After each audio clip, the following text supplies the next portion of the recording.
আবৃত্তি করব কবি রাজা রঞ্জন দাস রচিত কবিতা হঠাৎ।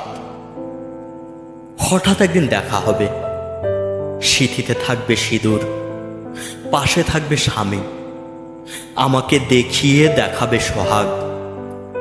আমার পকেটে থাকবে মদের বোতল, মুখে থাকবে উগ্র নারীর গন্ধ, হাতে জ্বলবে সিগারেট। তোমার স্বামী বলবে ছোট লোকেরা ভিড় করেছে ট্রেনে, যত মাতালদের আড্ডা। আমি তখন পুরোপুরি দেবদাস, চন্দ্রাবতীর কাছে নিঃশ্বাস নেই। সে বলতো অহংকারী পার্বতীর প্রেমে অন্ধ দেবদাস। শরৎবাবু থাকলে আর একটা দেবদাস লিখতেন। তুমি বলবে জানোয়ারটা পিছু নিয়েছে আবার।